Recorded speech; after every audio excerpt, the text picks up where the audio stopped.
nous fait la grâce de nous envoyer un serviteur de Dieu parmi nous. Alléluia. Et c'est lui qui est chargé de nous donner le message de Dieu ce matin. L'homme de Dieu se nomme le pasteur Maxime Omer Oloubadé, que nous recevons ici à l'achat avec des ovations. Il est le pasteur principal de l'église des assemblées de Dieu de Saint-Louis au Sénégal. Que le Seigneur bénisse son serviteur.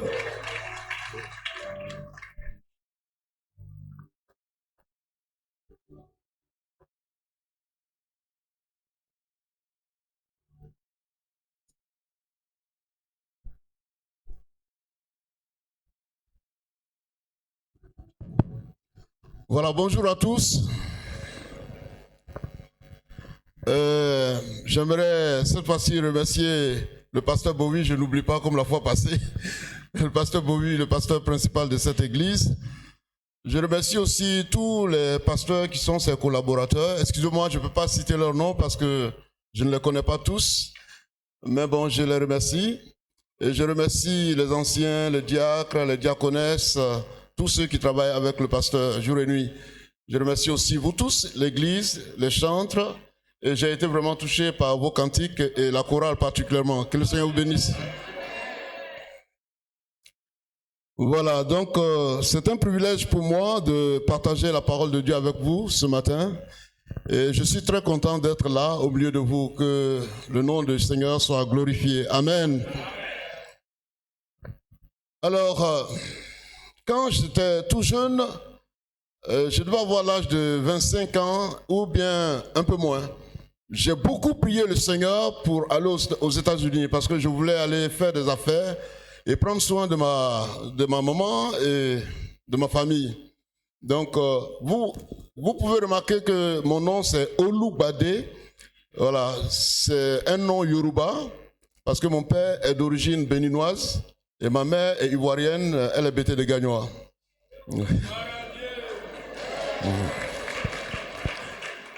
J'ai marié une femme baoulée. Voilà. Et nous avons 3 enfants. Voilà. Donc je disais que j'ai beaucoup prié le Seigneur pour aller aux États-Unis.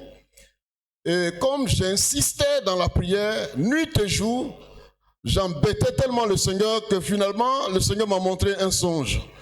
Où il y a un Américain qui est venu et il a crié, quels sont ceux qui veulent aller aux États-Unis, mettez-vous en rang. Et moi aussi, je me suis mis en rang et je venais. L'Américain, il avait 1 mètre à main et quand tu viens, il te mesure des pieds jusqu'à la tête.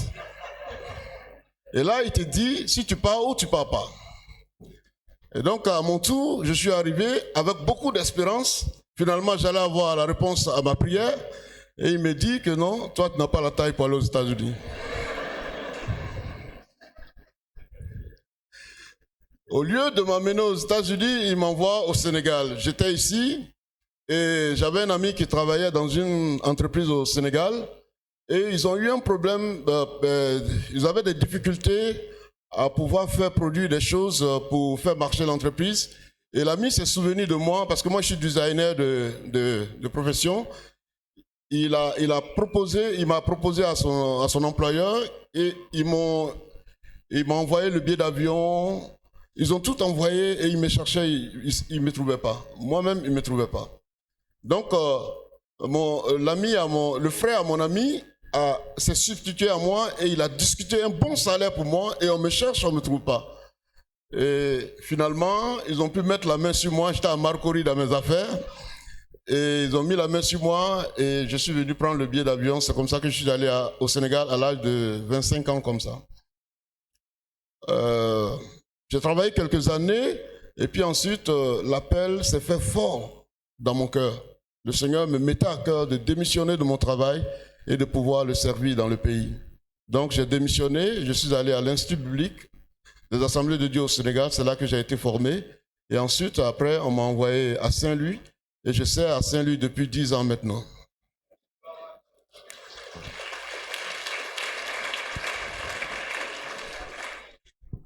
La ville de Saint-Louis est tout à fait au nord du Sénégal et nous faisons frontière avec la Mauritanie.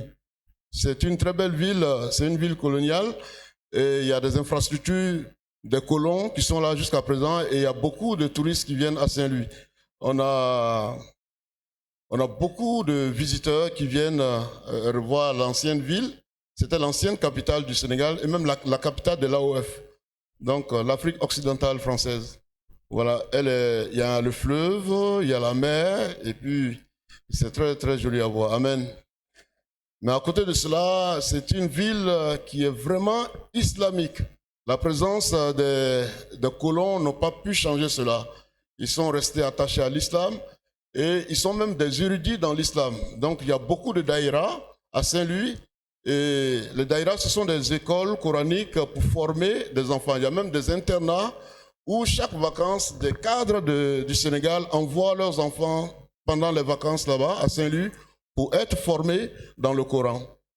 Il y a des centaines de daïras où les enfants vont se faire former à partir de l'âge de 2 ans et demi à l'école coranique. Oui. Et quand ils ont 6 ans, on peut les mettre à l'école publique pour suivre les cours qui sont normaux. Mais chaque mercredi, samedi, dimanche, ils vont à l'école coranique pendant qu'ils vont à l'école.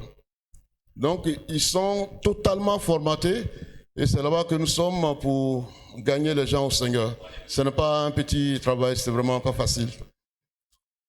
Tu peux mettre tout ce qu'il faut, évangéliser et faire tout ce qu'il faut pour gagner les âmes à Saint-Louis.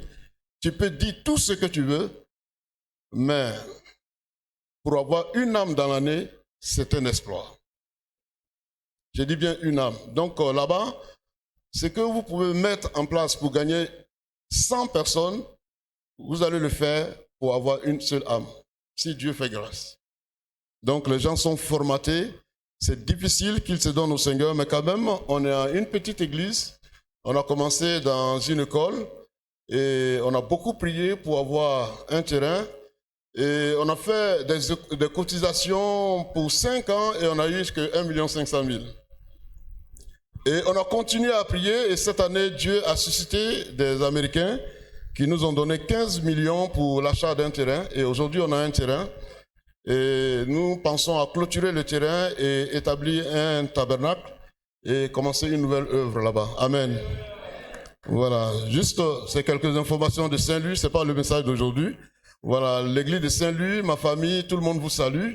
Et vraiment, nous sommes tous contents que je sois là. Que le Seigneur soit béni. Amen. Alors, j'aimerais demander à nous tous de nous tenir debout et d'acclamer très fort le Seigneur, s'il vous plaît. Alléluia! Que le nom de l'Éternel soit béni. Amen, amen, amen, amen, amen. Il est digne d'être adoré, d'être acclamé et d'être célébré parce qu'il est le Seigneur des seigneurs et le roi des rois. Amen. Amen. Veuillez vous asseoir s'il vous plaît. Voilà, donc le message que je veux partager avec vous se trouve dans le livre de Luc au chapitre 10 à partir du verset 25 jusqu'au 37. Et le thème, c'est notre responsabilité envers nos prochains. Amen. Notre responsabilité envers nos prochains. On va faire la lecture. Luc 10, 25 à 37. Un docteur de la loi se leva et dit à Jésus pour l'éprouver: Maître, que dois-je faire pour hériter la vie éternelle? Jésus lui dit: Qu'est-il écrit dans la loi? Qui lis-tu? Il répondit: Tu aimeras le Seigneur ton Dieu de tout ton cœur, de toute ton âme, de toute ta force et de toute ta pensée, et ton prochain comme toi-même. Tu as bien répondu. Lui dit Jésus, fais cela et tu vivras. Mais lui, voulant se justifier, dit à Jésus, et qui est mon prochain? Jésus reprit la parole et dit, un homme descendait de Jérusalem à Jéricho. Il tomba au milieu des brigands qui le dépouillèrent, le chargeaient de coups et s'en allaient, le laissant à demi-mort. Un sacrificateur qui par hasard descendait par le même chemin, ayant vu cet homme, passa outre. Un lévite qui arriva aussi dans ce lieu, l'ayant vu, passa outre. Mais un Samaritain qui voyageait étant venu là, fut ému de compassion lorsqu'il le vit. Il s'approcha et banda ses plaies en lui versant de l'huile et du vin. Puis il le mit sur sa propre monture, le conduisit à une hôtellerie et prit soin de lui. Verset 35. Le lendemain, il tira 2 deniers, les donna à l'hôtel et dit, aie soin de lui et ce que tu dépenseras de plus, je te le rendrai à mon retour. Lequel de ces 3 te semble-t-il avoir été le prochain de celui qui était tombé aux mains des brigands? Amen. Amen. Amen. Donc, le prochain, c'est juste ton semblable. C'est, pour parler simple, un autre être humain comme toi. Il n'y a pas à tenir compte de sa race, sa nationalité, son ethnie, ou bien la vie qu'il mène, si c'est un brigand ou pas. Juste un autre être humain comme toi, ton semblable, c'est ton prochain. Amen. Donc, nous avons une responsabilité envers nos prochains. Et ce n'est pas facultatif. C'est-à-dire, si je veux, je le fais. Si je ne veux pas, je ne le fais pas. C'est vraiment une responsabilité. Et c'est une responsabilité qui nous a été confiée par le Seigneur. Il dit dans sa parole, dans le livre de Lévitique 19, verset 18, « Tu aimeras ton prochain comme toi-même. » Et dans Jean 13, verset 34, il dit, « Je vous donne un commandement nouveau. Aimez-vous les uns les autres comme je vous ai aimé. » Donc, c'est une responsabilité et la responsabilité nous engage. On doit le faire. Si on ne le fait pas, on peut être rendu responsable de quelque chose qu'on n'a pas fait. D'une erreur, de n'avoir pas fait ce que Dieu nous a demandé. Amen.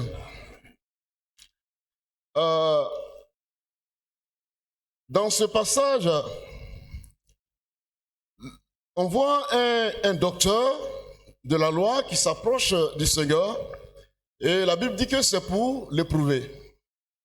Donc, peut-être qu'il voulait savoir si le Seigneur a assez de connaissances pour dire en 2 mots ou bien en 2 phrases qu'est-ce qu'il faut faire particulièrement pour hériter le royaume des cieux. Parce qu'il y a beaucoup de choses qui sont écrites dans la Bible, mais qu'est-ce qu'il faut faire de manière précise pour hériter le royaume des cieux? Donc nous sommes dans un contexte où les gens sont dans l'alliance d'Abraham, donc ils croient au sacrifice de l'agneau, donc ils sont déjà convertis. Maintenant ils cherchent qu'est-ce qu'il faut faire réellement chaque jour en tant que chrétien pour hériter le royaume des cieux. Et le Seigneur lui retourne la question parce que c'est un docteur. Et le Seigneur lui retourne la question, il dit que qu'est-ce que toi tu lis dans la parole de Dieu? Et il a commencé à dire que tu aimeras l'Éternel, ton Dieu, de tout ton cœur, de toute ta force, de toute ta pensée et de toute ton âme. Et ensuite, il dit, tu aimeras ton prochain comme toi-même. Et le Seigneur lui dit, tu as bien fait, va, tu fais cela et tu vivras. Et la Bible dit que pour se justifier, donc au moment où il donnait la réponse, je crois que sa conscience l'a grondé quelque part. Donc il voudrait se justifier, il pose la question au Seigneur, qui est mon prochain? En ce moment, le Seigneur commence à lui donner une parabole pour lui expliquer celui qui est son prochain. Amen. Et on vient de lire la parabole, donc je ne vais pas trop revenir dessus, mais le Seigneur lui donne cette parabole pour lui expliquer. Un homme plutôt, qui descendait vers Jéricho, qui a été agressé par des brigands, et il y a un sacrificateur qui est passé, il l'a trouvé couché. La Bible dit à demi-mort, c'est-à-dire qu'il a perdu 50% de ses facultés et qu'il n'est pas capable de se secourir par lui-même. Il a besoin forcément d'une aide pour pouvoir s'en sortir. Et qui d'autre que son semblable pour le sortir de là? Mais en ce moment, il y avait un sacrificateur qui était de passage et qui l'a vu, et le sacrificateur est passé outre. Ensuite, un lévite, et le lévite est passé outre. Alors, nous avons ici des personnes que le Seigneur a citées, le sacrificateur et le lévite. Le sacrificateur, c'est un médiateur, c'est quelqu'un qui reçoit les sacrifices, les offrandes du peuple et qui les met en relation avec Dieu, qui les envoie sur, comment on appelle, l'autel, et qui met la réconciliation entre Dieu et les hommes. Le lévite, c'est les frères d'Aaron que Dieu les a associés pour le service dans l'église. Et nous avons là le docteur de la loi qui est un instructeur, quelqu'un qui connaît la parole de Dieu et qui instruit les frères dans la parole de Dieu, ce qu'il faut faire, ce qu'il ne faut pas faire, et qui donne des révélations profondes de Dieu au travers de la parole de Dieu. Donc voilà un docteur, voilà un sacrificateur et un lévite que le Seigneur a cité. Il n'a pas cité ces gens-là par hasard. Il les a cités parce qu'il voulait nous faire comprendre certaines choses. Ces personnes n'ont pas été citées par hasard. Il y a un lien entre eux. Le sacrificateur, c'est quelqu'un qui a le lien avec le temple, avec la parole de Dieu et avec Dieu. Le lévite, il a un lien avec le temple, avec la parole de Dieu et avec Dieu. Et le docteur de la loi aussi a un lien avec le temple, avec la parole de Dieu et avec Dieu. Donc si on regarde bien, en touchant ces trois personnes, le Seigneur parle en fait de nous tous qui sommes là ici, qui représentons l'Église. Nous avons des enseignants de la parole de Dieu, nous avons des fidèles qui aident dans tous les domaines comme la louange, le service d'ordre, beaucoup de choses, qui sont constamment en contact avec la parole de Dieu parce qu'ils ont la Bible et qui viennent écouter la parole de Dieu et qui ont une relation avec Dieu. Donc c'est eux que le Seigneur a cités. Maintenant, le problème que le Seigneur voulait révéler au travers de ces personnes-là, c'est qu'ils savent et ils connaissent leurs responsabilités envers Dieu. Et ils sont fidèles à cela, ils se donnent à bon cœur à ces responsabilités-là. Mais en ce qui concerne leurs responsabilités envers leurs prochains, ça ne va pas. Et c'est ce que nous voyons aujourd'hui dans l'Église. Vous pouvez trouver des vrais adorateurs qui viennent, qui chantent. Il y a d'autres même qui prient, qui sont en genoux. Il y en a qui se couchent à terre et qui louent le Seigneur. Tu vas trouver des gens pleurer même pendant la prière. Mais lorsqu'ils sortent et qu'on te raconte les actes qu'ils posent, c'est difficile à comprendre. Ils sortent et ils écrasent leurs prochains chaque jour. Je connais une jeune sœur qui est très souriante et qui chantait dans le groupe de louanges dans une église. Et elle était aussi très généreuse. Et donc j'étais un jour de passage dans leur ville et elle a voulu me recevoir avec mon épouse pour une semaine. Mais c'était la catastrophe. Une semaine, mon épouse et moi, on a failli fuir de sa maison. Elle nous a rien fait, mais ce qu'elle faisait à sa bonne, à tous ceux qui travaillent avec elle, c'est pas possible. C'est pas possible. Chaque matin, elle se lève, elle commence à insulter sa bonne. elle la traite de rien et comme un chiffon. Si bien que même ceux qui travaillent avec elle tremblent en venant. Ils ont peur d'être choqués et d'être humiliés à tout moment. Et pour elle, c'est des choses qui sont courantes. Mais quand il s'agit de l'œuvre de Dieu, elle donne. Hein? Elle donne beaucoup. Et moi, elle m'a donné beaucoup d'argent. Donc pour moi, c'était la sœur la plus parfaite du monde. Elle respecte la dîme, les offrandes. Elle est fidèle à tout cela. Mais à côté de cela, elle est totalement nulle en ce qui concerne sa responsabilité envers son prochain. Et ça, c'est un déséquilibre. C'est un déséquilibre. Lorsque Dieu a libéré son peuple de l'Égypte, il les a envoyés à Sinaï, et là-bas, il leur a donné la loi. Maintenant, quand nous regardons la loi de près, on voit que c'est tout simplement 2 commandements.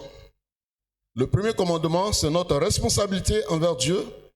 Et le deuxième commandement, c'est notre responsabilité envers nos prochains.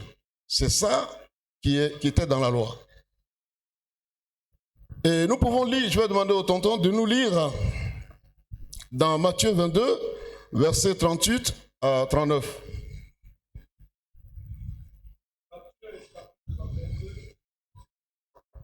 Verset 38 à 39. Verset 38 à 39. Il est écrit ceci. 38. C'est le premier et le plus grand commandement. Le 37 dit, Jésus lui répondit, tu aimeras le Seigneur ton Dieu de tout ton cœur, de toute ton âme, de toute ta pensée. Verset 38, c'est le premier et le plus grand commandement. Verset 39, et voici le second, qui est semblable. Tu aimeras ton prochain comme toi-même. De ces 2 commandements dépendent toute la loi et les prophètes. Amen. Amen. De ces 2 commandements dépendent toute la loi et les prophètes. Donc, en fait, c'est le résumé de la Bible. C'est comme toute la Bible qui est là, on a 2 commandements. Notre responsabilité envers Dieu et notre responsabilité envers nos prochains. Et les 2 sont liés. Parce que le Seigneur dit, dans ce verset-là que le tonton vient de lire, que voici le second qui lui est semblable. C'est-à-dire qui lui est identique, qui lui ressemble, qui est de même valeur que le premier. Tu aimeras l'Éternel ton Dieu, c'est le premier. Tu aimeras ton prochain comme toi-même, c'est le second. Ça marche ensemble. Mais nous, en tant que des chrétiens, nous voulons adorer Dieu, lui donner tout le respect, toute la considération, le servir et lui donner tous nos biens. Mais à côté de cela, on marche sur nos prochains, on ne les respecte pas, on les méprise, on les choque. Il y a des gens qui quittent encore les églises parce qu'ils ont été choqués par des chrétiens. Ça ne marche pas. Ça ne marche pas, c'est un déséquilibre. Les 2 vont ensemble. On aime notre Dieu, on aime nos prochains. On remplit nos devoirs envers notre Dieu plutôt, et aussi notre devoir envers notre prochain. Les 2 marchent ensemble. On ne peut pas faire l'un et laisser l'autre. Sinon, c'est une erreur. Dans le livre de 1 Jean, chapitre 4, verset 20, la Bible dit, si quelqu'un dit « j'aime Dieu » et qu'il haït son frère, c'est un menteur. Car celui qui n'aime pas Dieu, qui n'aime pas son prochain qu'il voit, comment peut-il aimer Dieu qui ne voit pas?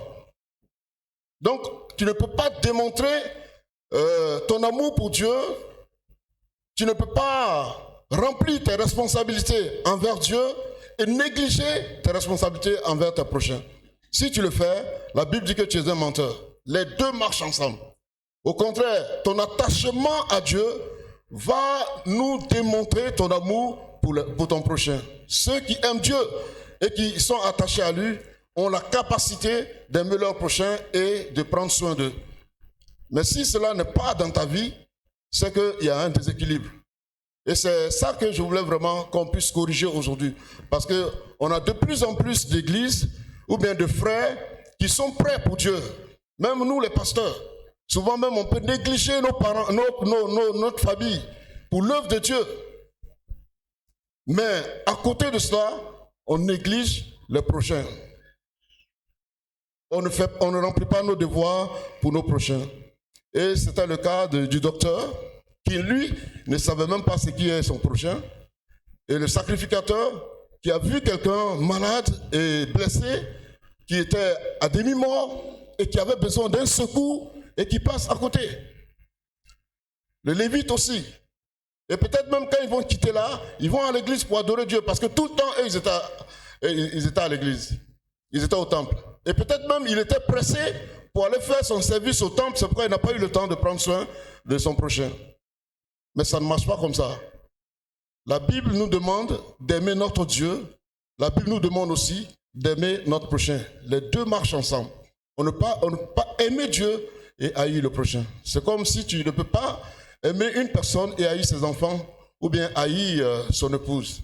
Si tu l'aimes, ça doit te donner la force d'aimer son épouse et d'aimer aussi ses enfants. Si tu fais du mal à ses enfants, c'est que tu ne l'aimes pas. Donc, tous les deux marchent ensemble. Alors, il a posé la question au Seigneur, qui est mon prochain? Donc, le Seigneur lui raconte l'histoire du bon Samaritain. Et on a beaucoup à apprendre avec l'attitude du bon Samaritain. Et premièrement, le Samaritain a posé des actes vraiment très forts. Et la première des choses qu'il a fait, c'est qu'il s'est donné du temps pour son prochain. C'était un homme occupé, hein? Parce que la Bible dit qu'il voyageait.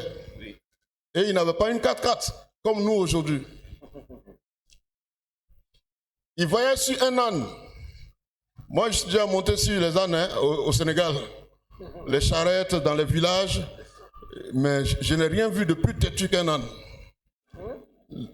Et c'est pourquoi eux là-bas, la chicotte pour l'âne, c'est un gros bois. Pour le cheval, c'est juste une petite chicotte. Dès que tu tapes, il obéit. Mais l'âne, c'est un gros bois. Il faut taper de toutes tes forces avant qu'il obéisse. Et c'est sur cet âne-là un jour, on était sur une charrette qui était conduite par un âne. Et il s'est arrêté au milieu de la route. Et on était dessus, mon épouse et moi. Et il ne voulait pas bouger. Et le jeune Sénégalais a tout fait, mais il était là. Et on était obligé de sauter parce que les voitures arrivaient. Il était là, il ne bouge pas. Donc, lui, il partait avec l'âne. Et je ne sais pas quand il va arriver chez lui. Il voyageait. Et si l'âne se fâche en chemin, il va peut-être mettre au moins 30 minutes avant de le ramener à l'ordre, avant qu'il ne continue. Donc c'était quelqu'un qui était occupé, il avait des affaires à régler, il voyageait, mais là, il a trouvé son prochain qui avait des problèmes. Donc il s'est donné du temps pour son prochain. Ça, c'est la première des choses. Aujourd'hui, nous sommes tellement occupés et que nous n'avons pas vraiment le temps pour notre prochain. Souvent même, on n'a même pas le temps pour notre famille. Tu veux sortir, un enfant veut te dire quelque chose, tu dis après. Tu veux sortir, ton épouse dit, chérie, s'il te plaît, tu dis après. Et on n'a pas le temps pour nos prochains. Il y a des gens, quand ils ont les moyens, ils peuvent envoyer toujours quelque chose, mais ils n'ont pas le temps de venir. Souvent aussi, la chaleur humaine, c'est important. Ça réconforte et ça aide. Le fait de te voir toi-même présent. Donc au Sénégal, chaque fois qu'il y avait des cotisations pour aider quelqu'un, il y a un Richard qui envoyait tout le temps l'argent. Et le jour qu'il lui-même a eu des problèmes, il n'a vu personne chez lui. Tout le monde a cotisé, on lui a envoyé l'argent, il n'y avait personne. Et c'était un choc pour lui. C'est là qu'il a saisi la leçon. Donc souvent on a besoin de toi, ta présence. Il faut que tu sois là et pour encourager tes enfants. J'imagine souvent le Seigneur. Le Seigneur aussi est très, très, très, très occupé. Il est très occupé. Le Seigneur s'occupe du monde entier. Il s'occupe de chaque frère parmi nous. Et je ne peux pas te dire combien de prières sont élevées chaque jour envers le Seigneur. Et tout le monde parle de son problème. Et on parle de milliards de personnes sur toute la terre. C'est incroyable. Mais il s'assoit et il écoute chacun. Il prend le temps pour tout le monde. Et après, il nous rend ce que nous lui avons demandé. Il est occupé, mais il se donne du temps pour nous. Et quand quelqu'un n'a pas le temps pour toi, c'est vraiment difficile. Malheureusement, on a beaucoup de frères qui n'ont pas ce temps. Et peut-être c'était le cas des sacrificateurs. Il était très occupé, il devait peut-être aller faire un sacrifice. Et pour cela, il ne se donne pas le temps pour quelqu'un qui est en train de mourir. Et si personne ne le secoue, la personne va mourir. Le Samaritain, lui, il s'est donné le temps pour son prochain et il a intervenu. Il est revenu avec lui et même il a passé une nuit avec lui à l'hôtel, alors que c'était quelqu'un qui devait voyager. Et c'est tout cela qui a permis à cet homme de vivre, sinon il serait mort. Amen. Amen. Deuxièmement, il a manifesté de la générosité envers son prochain. Il a pris sa bande, il a bandé ses plaies. Il a pris son vin qu'il a versé sur ses plaies. Oui. Il a pris son huile qu'il a mis sur ses plaies. Après, il a pris en charge les frais de l'hôtellerie. Il a même donné de l'argent pour qu'on prenne soin de lui, derrière lui. Il s'est même endetté. C'est-à-dire qu'il a dit que s'il y avait plus de dépenses, c'est à son compte. À son retour, il payerait ça. Alors, on peut dire que la générosité, c'est un don spirituel. Et ceux qui n'ont pas ce don peuvent peut-être penser être excusés. Mais on a tous le Saint-Esprit en nous et souvent il nous parle, il nous dit des choses. On sent juste le désir en nous de faire quelque chose pour quelqu'un, même si on ne l'a jamais connu. On sent juste le désir en nous. Et moi, ça m'est arrivé plusieurs fois. Au début, je désobéissais à cela.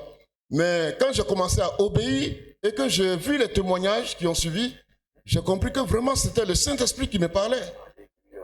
Un jour, je suis allé avec un missionnaire américain pour rendre visite à un missionnaire burkinabé dans un village quelque part. Et j'avais pas beaucoup d'argent sur moi. J'avais pas beaucoup d'argent, mais j'avais une somme sur moi. Et on a pris la 4x4 du missionnaire, on est parti rendre visite au pasteur. On a bien causé, rire et tout. Et puis, dès qu'on est assis, je sens dans mon cœur le désir de lui donner tout mon argent, ce que j'ai sur moi. Et moi, arrivé à la maison, je vais faire comment? Mais je sentais le désir. Chaque fois, je sentais le désir. Et on cause jusqu'à bientôt, on va partir, mais le désir était toujours là. Alors, finalement, j'ai pris le pasteur de côté, et puis j'ai pris tout ce que j'avais, je lui ai remis. Quelques mois après, il m'a dit, pasteur, tu sais, le jour où vous êtes venu me rendre visite, et puis tu m'as donné quelque chose. Si tu ne m'avais pas donné, on allait dormir affamés. Moi et toute ma famille. Il dit, il n'allait rien manger ce jour-là, et ils allaient dormir. Lui et toute sa famille. Lui et toute sa famille. Donc le désir que je ressentais était spirituel, c'était conduit par le Saint-Esprit pour sauver une situation. Et il fallait que j'obéisse. Sinon, ça n'allait pas marcher.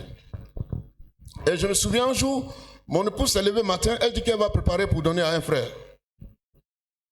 Et mon épouse, comme elle aussi, elle travaille, et souvent c'est moi qui vais au marché pour elle. Je suis un bon mari. Alléluia. Presque toutes les femmes du marché au Sénégal me connaissent. Eh, monsieur, viens acheter ici. Ils me connaissent tous. Donc, de temps en temps, je vais au marché. Ce jour-là, c'est elle-même qui est partie. Elle était tellement zélée. J'ai dit, mais aujourd'hui, ma femme est zélée. Hein? Mais elle voulait faire la cuisine pour un frère. Il est marié. C'est un frère du Niger qui était marié à une femme sénégalaise. Et elle avait ce désir. Elle est partie au marché acheter des trucs. En chantant, elle a commencé à préparer. Mais j'ai dit, mais ma femme, aujourd'hui, là, elle est vraiment zélée. Et elle a pris son temps, elle a préparé de la pâte, le kabato, comme le monsieur, il aime bien. Et elle a rempli un bol, et puis elle a envoyé les enfants pour aller remettre ça au monsieur. Et c'est parti. Quelques mois après, pendant que je causais avec le monsieur, il me disait que, pasteur, tu sais, le jour où ton épouse a envoyé à manger à la maison, il dit, j'étais sorti, et je rentrais bredouille.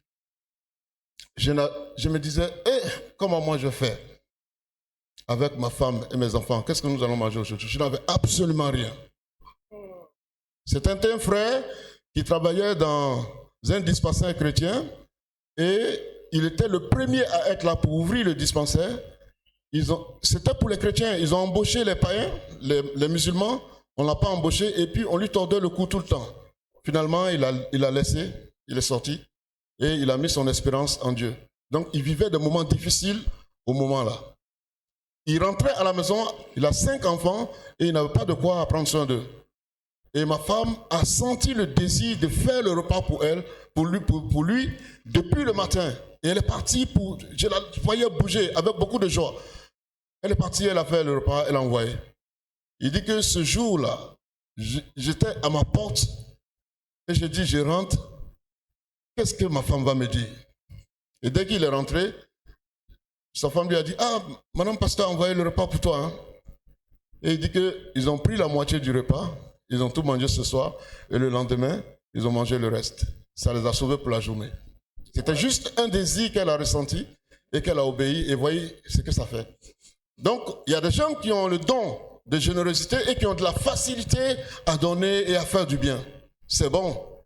Mais nous tous, nous avons l'Esprit de Dieu en nous et souvent, il nous pousse à faire des choses.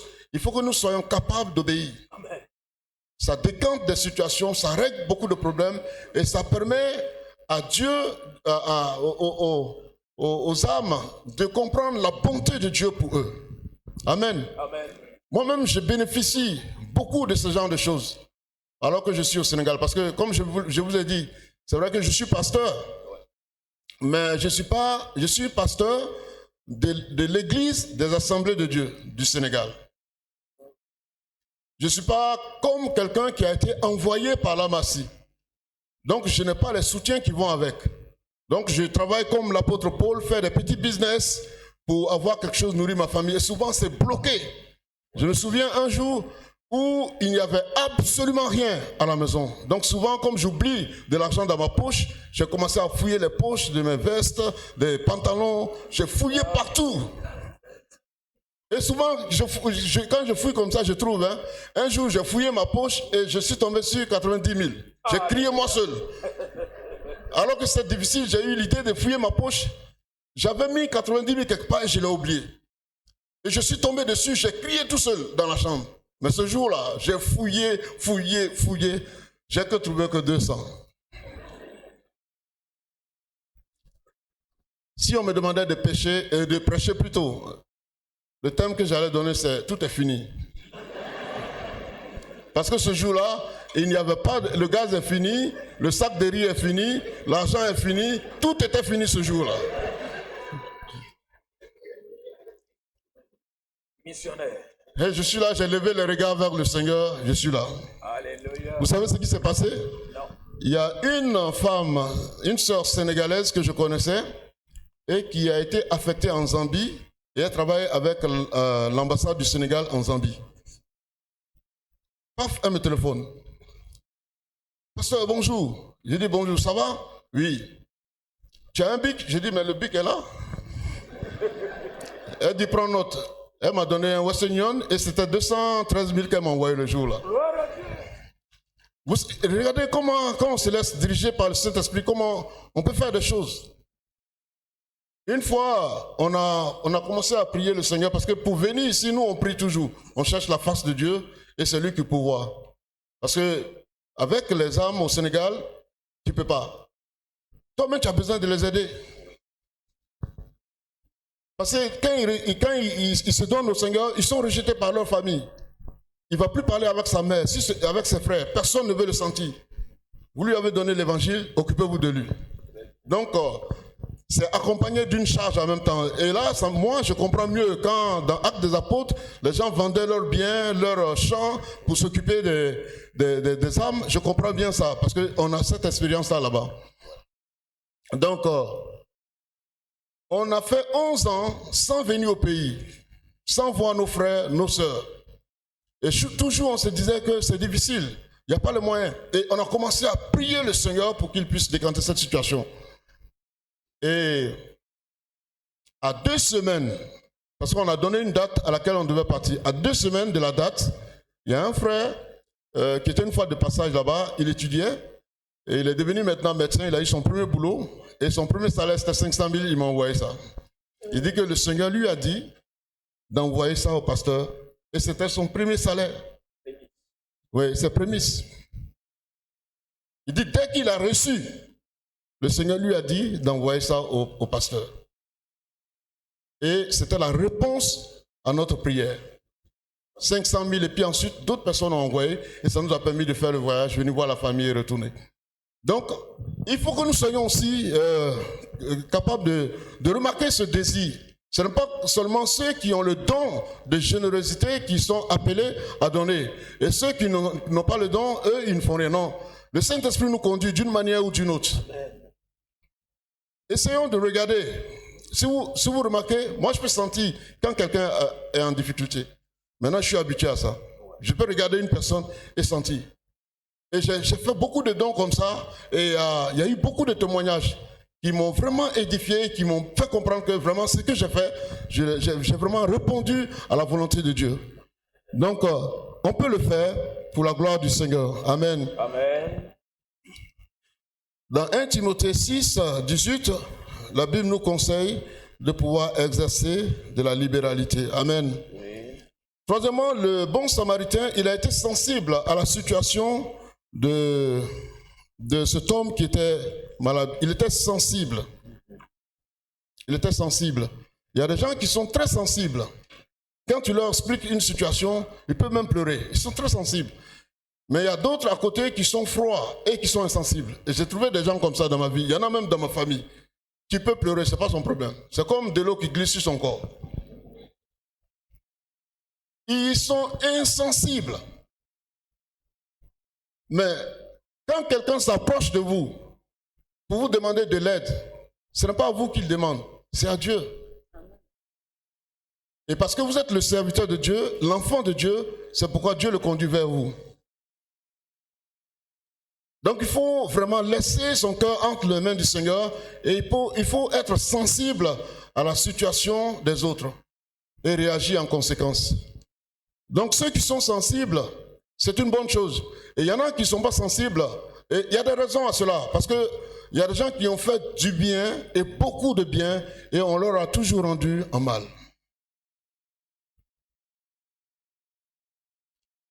Il y a des frères, il y a un jour, il y a mon fils spirituel. J'étais venu du Sénégal pour passer mes vacances et je l'ai trouvé ici. Il s'est donné au Seigneur au Sénégal, c'était un Ivoirien.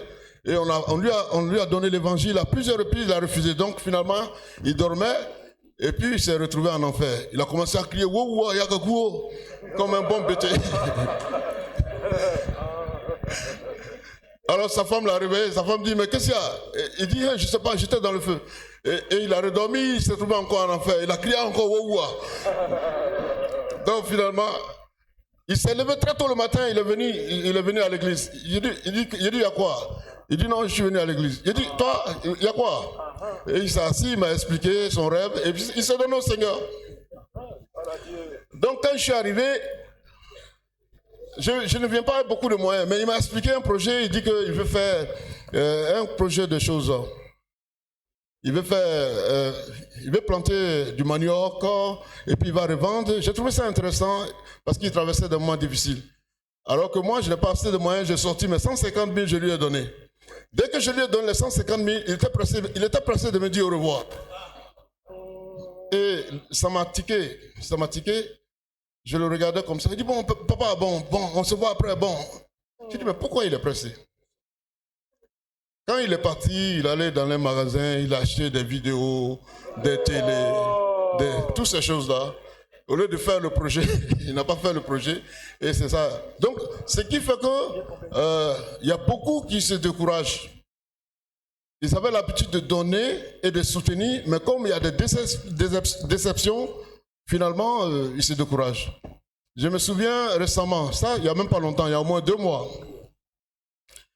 Et un serviteur de Dieu qui m'a appelé, il dit, pasteur, vraiment, j'ai des problèmes, s'il te plaît, aide-moi. Je lui ai demandé combien. Il m'a donné la somme et je ne l'avais pas sur moi. J'ai demandé à l'église de décaisser ça pour lui. Et ils ont décaissé pour lui. Vous savez ce qu'il a fait avec l'argent? Il avait un rendez-vous à l'hôtel avec sa copine. C'est pour ça qu'il demandait l'argent. Et il était un homme marié. Avec des enfants. Donc il demande à un pasteur de l'argent pour entretenir sa copine à l'hôtel. Donc, ceux qui refusent souvent de manifester de la générosité, il y a certains parmi eux qui ont passé des situations comme ça et puis finalement ils sont découragés. Ils ne veulent plus donner parce que c'est quelque chose qui les a traumatisés, ça les a choqués. Mais j'aimerais ce matin les encourager et de garder toujours cette bonne voie. Les encourager. Dans Matthieu 24, verset 12, le Seigneur dit qu'à cause de ce que l'iniquité serait accrue, la charité du plus grand nombre se refroidira. Parce qu'on fait du bien et on reçoit en retour du mal. Et donc ceux qui avaient l'habitude de faire du bien arrêtent de faire du bien. Et ça réjouit le cœur de Satan. Ça fait partie de son projet. Qu'est-ce que je dois faire pour que les chrétiens ne soient pas généreux? Quand ils font du bien, on leur retourne en mal et finalement ils ne font plus de bien.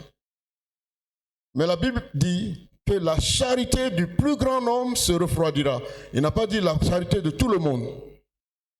Il y a un petit nombre qui, malgré toutes ces déceptions, ont toujours gardé leur charité. La question c'est que toi aujourd'hui, de quel côté tu veux être? Est-ce que tu veux être parmi le plus grand nombre qui se sont finalement découragés et qui n'arrivent plus à manifester la charité?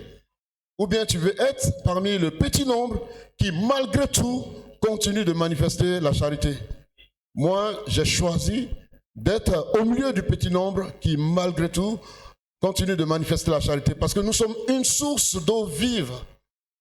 Elle ne peut pas être amère. C'est nous-mêmes qui sommes, c'est notre caractère. Quand quelqu'un est bon, il est bon. Au village, je me rappelle que souvent pour régler des histoires, les vieux sélectionnaient des personnes pour aller régler. Quand ils ont des histoires avec le village voisin, si par exemple c'est un lopin de terre sur lequel ils discutent, eux-mêmes ils sélectionnent des personnes. Ils envoient quelqu'un qui est bagarreur, quelqu'un qui est sage, quelqu'un qui est égoïste. Mais arrivé là-bas, dans la discussion, on ne lui a pas dit de se battre. Hein? On ne lui a pas non plus dit d'être égoïste. Mais lorsque la balance pense du côté de l'autre village, celui qui est égoïste, il va se lever et va dire non, ça ne peut pas se faire comme ça. Parce que lui, il veut tout pour lui. Et les vieux ont fait exprès pour le mettre là-bas. Et quand les gens manquent de respect au village, le bagarreur va commencer à faire la bagarre. Et puis maintenant, le sage va équilibrer les choses. Mais tout est fait exprès. Donc nous sommes les chrétiens, c'est notre nature de manifester de la bonté et de la générosité. Ça est en nous. Donc si quelqu'un est là, moi je vais lui donner. À plusieurs reprises, j'ai donné toute la popote. Le Seigneur m'a éprouvé de plusieurs manières. Mais je ne suis pas mort. Ma famille n'a rien manqué. Le Seigneur a continué de prendre soin de nous. Et il continue jusqu'à aujourd'hui. Amen. Donc gardons ce bon caractère qui nous a été communiqué par le Seigneur et prenons soin des uns et des autres. Dans Ésaïe 58, verset 7, la Bible nous encourage à ne pas nous détourner de notre semblable lorsqu'il a besoin de nous et vraiment à prendre soin de lui. Amen. Quatrièmement, le bon Samaritain avait un cœur d'humilité. Vraiment, c'était un homme humble. Il a pris la personne qui était blessée et la Bible dit qu'il a mis sur sa propre monture. C'est-à-dire que lui, il marche et l'autre est couché sur sa monture. Et puis, il amène à l'hôtellerie. Mais j'ai vu des frères et des sœurs, lorsque leur voiture, Mercedes, ils ont plusieurs voitures, hein, mais la Mercedes, là, quand ça tombe en panne, il ne vient pas à l'église. Il ne vient pas à l'église. Parce que lui, s'il vient à l'église, ça doit être la Mercedes. C'est trop précieux pour lui. J'ai connu une femme Quand son mari n'a pas eu le temps de l'emmener à l'église, dans leur voiture, elle ne vient pas à l'église avec sa famille. Elle ne peut pas prendre un taxi pour venir à l'église. Parce que la monture qu'elle a, la coûte tellement cher, elle ne peut pas s'en débarrasser. Mais celui-là, il a donné sa monture à quelqu'un qui est blessé et qui était rempli de sang. Et il l'a amené à l'hôtellerie.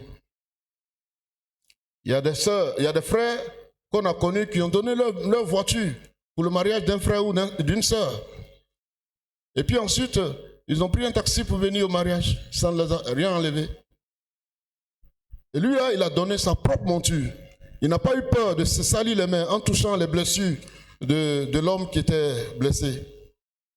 Il a touché son corps, il a soigné. Le sang était sur sa main. Il a mis sa main à la pâte et il a pris soin de ce monsieur.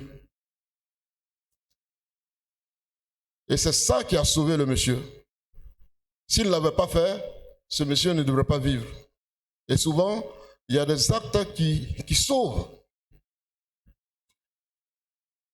Moi, quand je viens souvent, je prends un bus du Sénégal jusqu'ici.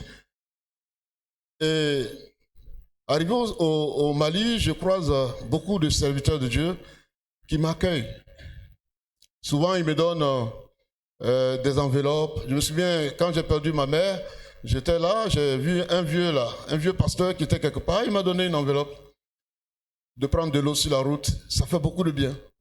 Et je suis venu jusqu'ici pour les obsèques de ma mère, puis je suis retourné.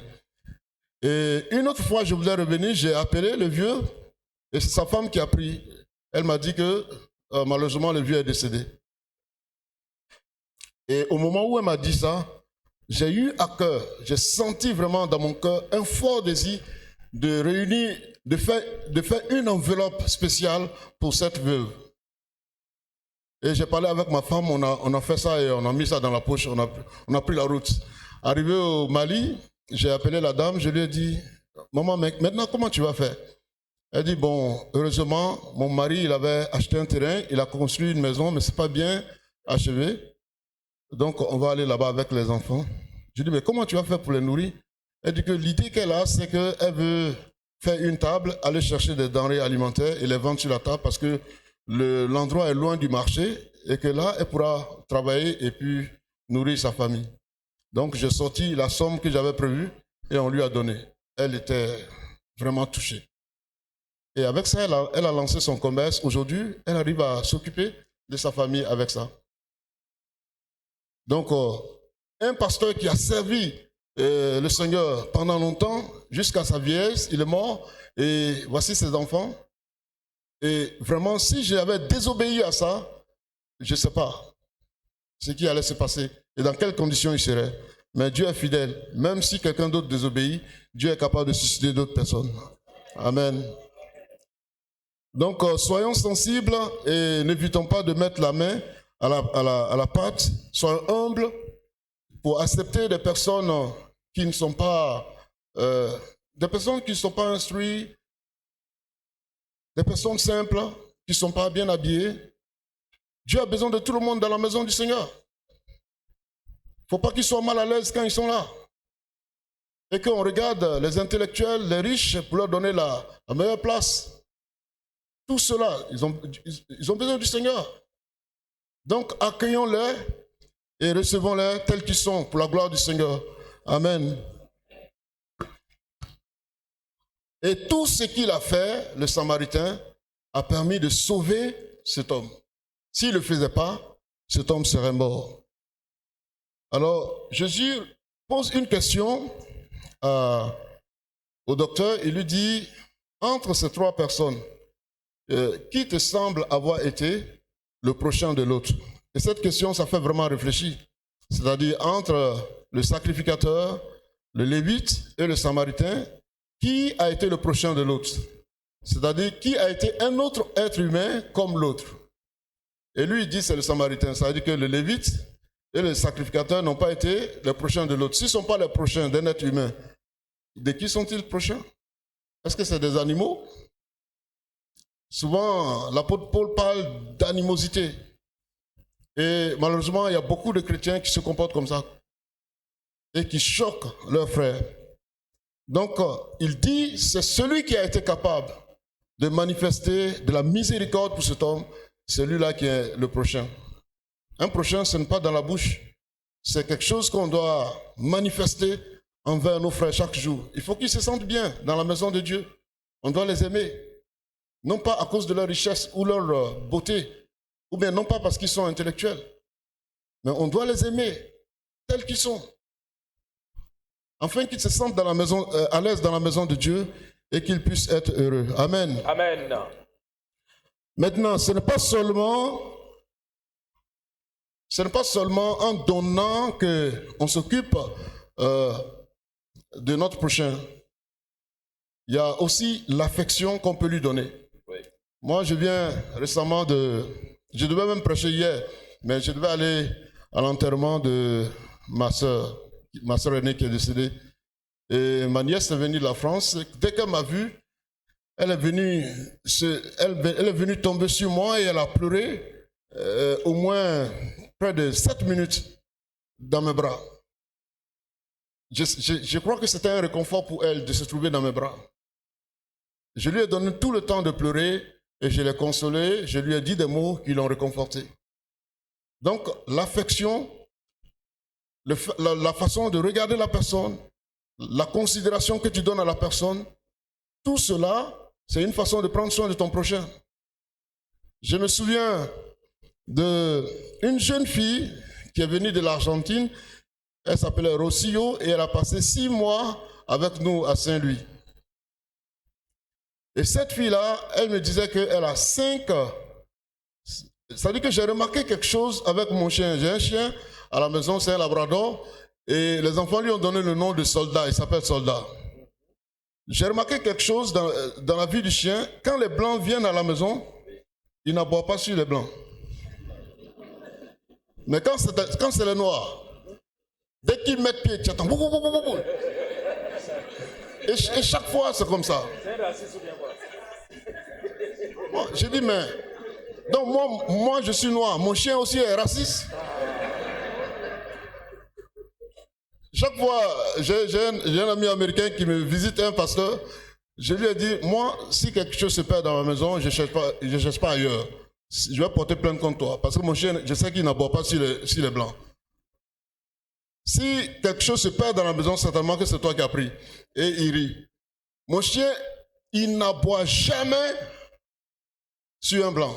Mais quand c'est un noir, attention. Et après, je me suis souvenu que la jeune fille était venue passer 6 mois chez nous. La jeune fille qui venait de l'Argentine. Elle dit qu'elle avait 5 chiens chez elle. Donc, elle aimait les chiens. Le chiot, il était tout petit quand elle est arrivée. Et tout le temps, elle le prenait dans ses bras. Elle jouait avec lui. Souvent, il est là, léché sa joue. Je dis, mais celle-là, c'est quoi ça? Mais elle peut s'habiller en tout blanc. Mais dès qu'elle arrive, le chien saute sur elle. Il peut la salir, ce n'est pas son problème. Elle est avec lui. Donc, finalement, elle est partie. Mais lui, il a mis dans sa tête que les blancs sont bons et les noirs ne sont pas bons.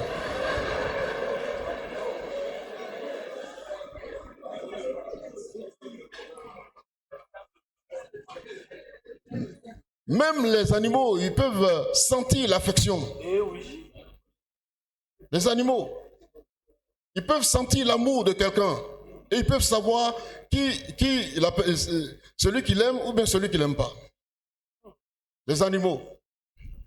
Ah, oui. Un jour, je me souviens que je suivais un documentaire à la télé et j'ai vu un Philippien qui nage avec un crocodile. Je suis resté scotché. Je me disais que la minute qui suit, le crocodile va l'avaler. J'étais bloqué comme ça, comme un robot. Mais rien. Il nage avec le crocodile. Et le crocodile ne lui fait rien. Un croco. Les scientifiques disent que son cerveau est petit comme ça, il ne fait pas trop. À la minute, il va te dévorer. Mais il ne faisait rien à ce Philippien. Et donc, je suivais pour voir la suite. Et le Philippien a commencé à raconter comment il a eu cette relation avec le croco. Il dit qu'un matin, il a plu et puis c'est comme si c'est de l'eau qu'il a conduit jusqu'à à côté de chez eux. Il était blessé sauvagement. il était couché, il n'arrivait même pas à bouger. Et il était derrière sa maison. Il est venu là et regardait le crocodile, couché là, blessé. Il se disait que peut-être il a fait la bagarre avec d'autres, à cause des femelles peut-être, mais ils l'ont vraiment blessé. Et il s'est posé plusieurs fois des questions, qu'est-ce qu'il va faire avec ce crocodile-là? Et puis finalement, il a décidé de le soigner. Donc il le soignait, il mettait des choses sur ses plaies pour le soigner. Et puis quand il a retrouvé la force, il lui donnait un peu à manger, des poulets, des trucs comme ça, jusqu'à ce que le crocodile a retrouvé la force et il est rentré dans la rivière qui est à côté de chez lui et il est resté là-bas. Donc chaque fois quand eux viennent, il lui apporte à manger et il était là. Et puis un jour, il a essayé de rentrer dans l'eau pendant que le crocodile était dans l'eau aussi. Et il dit que le crocodile ne lui a rien fait. Et il a continué et le crocodile ne lui faisait rien. Finalement, c'est devenu un site touristique et les gens venaient de partout pour observer cette scène-là. Aujourd'hui, le crocodile est mort, ils ont fait son enterrement. Mais imaginez un croco avec un homme dans l'eau. À Yamoussoukro, le crocodile n'a pas reconnu celui qui s'occupait de lui. Il a mangé. Mais j'étais dépassé. Moi, je me disais qu'à la minute, ce monsieur est mort. Au début, j'ai réfléchi, j'ai dit, non, certainement, il a un dibo, il a un gris-gris. Mais quand il a commencé à raconter l'histoire, j'ai dit, ah bon? Donc, le crocodile est capable de sentir l'amour, l'affection d'une personne au point de décider de ne plus le manger. C'est incroyable. Oui, c'est vrai. Donc, il n'y a pas que le fait de donner. La manière d'accueillir la personne, de le recevoir, de le considérer, de lui donner du respect. Tu prends soin de ton prochain. Tu prends soin de ton prochain. Et souvent, on se dit que si on ne prend pas soin du prochain, ça ne peut pas nous causer quelque chose de mal. Mais après avoir bien observé, je pense que si on néglige nos prochains, ça peut nous causer des problèmes très graves. Ça peut même nous empêcher de rentrer au ciel. Nous allons lire un passage pour conclure. Matthieu 25, versets 41 à 46. Si le tonton peut nous lire ça.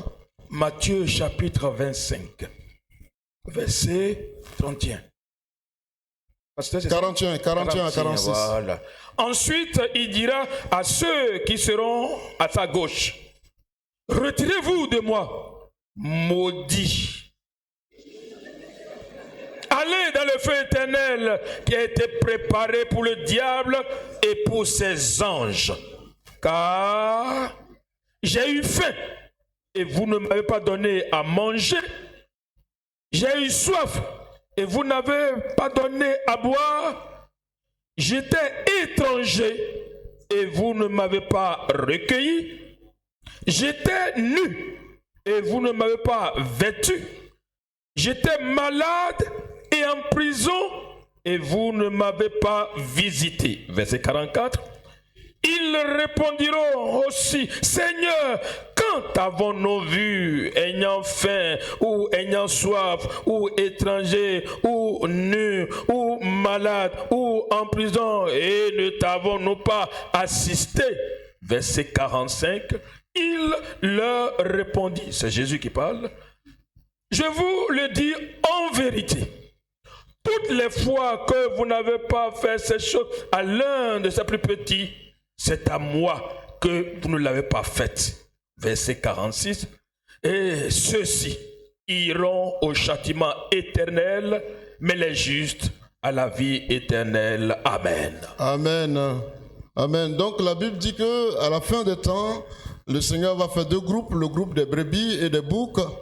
Et voilà, ici, il s'adresse aux boucs. À cause des actes qu'ils ont posés, ce qu'ils ont fait, c'est qu'ils n'ont pas pris soin de quelqu'un qui était étranger, ils n'ont pas visité celui qui était en prison, ainsi de suite, comme le tonton vient de lire. Et vous pouvez certainement dire qu'ils s'adressent aux boucs, mais pas aux brebis. Les brebis, c'est eux qui sont les chrétiens. Mais si une brebis se comporte comme un bouc, il est quoi alors? Il est brebis ou bien il est bouc? Il est pire que bouc. Voilà, c'est ça. Donc, on est identifié par rapport aux actes que nous posons et non par rapport au nom que nous portons. C'est-à-dire que le fait qu'on t'appelle chrétien, c'est pas ça qui fait de toi un chrétien. C'est les actes que tu poses. À travers ces actes, on peut sentir que vraiment celui-là, c'est un chrétien. Et il y a des musulmans qui nous ont identifiés au Sénégal. Ils ne savent pas qui on est, mais ils se sont dit que certainement lui-là, il est un chrétien. Je me souviens un jour, j'ai pris un baka qu'on appelle là-bas car rapide, et puis en descendant, j'ai oublié de payer. Et donc un jour, j'ai croisé l'apprenti au marché, j'ai dit j'avais oublié de te payer la dernière fois. Et je lui ai donné l'argent. Il y a une femme qui était là, elle a dit en Wolof, certainement, ce monsieur est un chrétien. Donc, c'est nos actes qui nous définissent. Donc, ici, ces personnes, regardez les paroles que Jésus dit, retirez-vous de moi, maudit. Pourquoi? Ce n'est pas à cause de l'impudicité ou de l'adultère, mais c'est parce qu'ils n'ont pas assisté quelqu'un qui avait besoin d'eux. Ils n'ont pas reçu une personne, ils ne sont pas allés visiter quelqu'un qui était en prison, un frère qu'ils ont mis en prison, peut-être pour des raisons, je sais comment. Les chrétiens sont souvent sauvages. Franchement, excusez-moi du mot, mais nous sommes l'armée qui est capable de détruire l'un de l'autre lorsqu'il est en faiblesse. On peut dire, à cause c'est un voleur, il vole dans son entreprise, c'est pourquoi il s'est retrouvé en prison. Mais pourtant, en réalité, ce n'est pas ça. Il a besoin d'être remonté, que de raconter des bêtises comme ça sur la personne, alors qu'on ne connaît pas la vérité. Donc ces gens, le Seigneur dit, retirez-vous de moi, maudits. Regarde comment il les traite. Ce n'est pas parce qu'ils ont commis l'impudicité, hein, mais c'est parce qu'ils ne sont pas capables d'assister leur prochain quand ils ont besoin d'eux. Donc on peut perdre son salut si on néglige. Et le Seigneur dit, c'est le deuxième commandement qui est semblable au premier. Donc il a aussi des valeurs que le premier commandement. Donc, il y a un déséquilibre au milieu de nos assemblées. Les gens aiment Dieu, ou bien ils disent qu'ils aiment Dieu, mais à côté, ils écrasent leurs frères. Ils les méprisent, ils les chiffonnent. Ils sont des loups dans leur entreprise. On ne peut même pas savoir si c'est un chrétien. Je suis allé rendre visite à une sœur chrétienne une fois, et j'ai dit, bon, j'ai trouvé une dame, j'ai dit, madame, est-ce que telle sœur, elle est là? Il dit, quelle sœur? Je ne la connais pas. J'ai dit, c'est une sœur qui vient à l'église des assemblées de Dieu. Elle s'appelle telle. Elle m'a regardé, elle dit, assemblée du diable, oui. Pourquoi elle a dit ça? Elle n'a rien vu de Dieu dans la vie de la personne, alors qu'ils habitaient dans la même cour. Donc vraiment, le fait de prendre soin de nos prochains, c'est important aux yeux de Dieu. La plupart des choses qui sont écrites dans la Bible sont pour le bien-être, la protection du prochain, la sécurité du prochain. Et un chrétien ne peut pas dire qu'il adore Dieu et négliger à côté sa responsabilité envers son prochain. Les deux marchent ensemble. Et donc s'il y a ce déséquilibre en nous, il est temps maintenant qu'on puisse rééquilibrer les choses. On aime Dieu et on aime son prochain. On n'aime pas Dieu seulement en méprisant le prochain. On aime Dieu et on aime son prochain. Ça marche ensemble. Amen. Que le Seigneur bénisse sa parole. Amen. Et qu'il nous fortifie. Alléluia.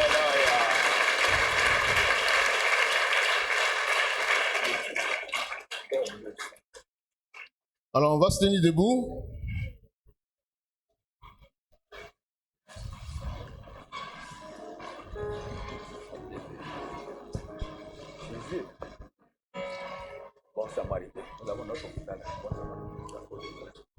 Il y a beaucoup de personnes qui souffrent dans le monde. Ils se sont attachés à des sectes, à des religions,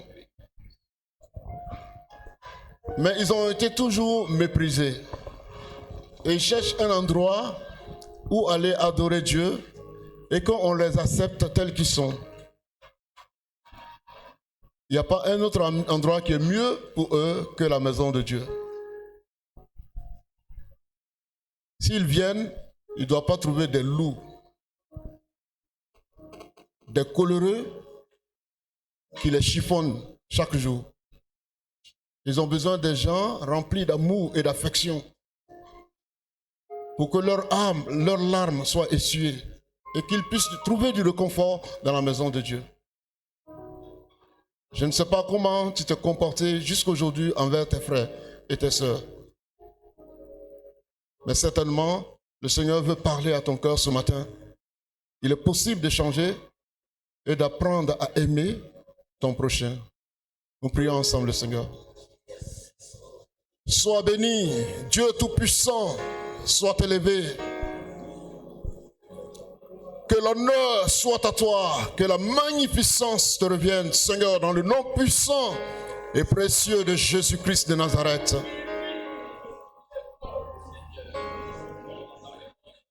Seigneur, tu es le créateur de l'être humain et tu veux qu'il vienne dans ta présence afin que tu essuies ses larmes. Ta parole dit, venez à moi, vous tous qui êtes fatigués et chargés, et je vous donnerai du repos.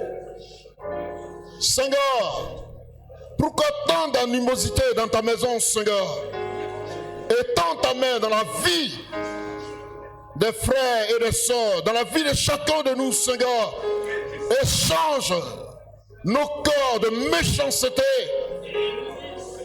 Change notre vie d'arrogance et donne-nous un corps qui prend soin de son prochain, qui lui donne de l'amour, qui lui donne de l'affection, qui est capable de consoler celui qui a le corps brisé. Agis puissamment, Seigneur, pour la seule gloire de ton Saint-Nom, au nom de Jésus de Nazareth. Sois infiniment béni notre Dieu, au nom de Jésus. Amen. Veuillez vous asseoir s'il vous plaît. Je vais laisser la place.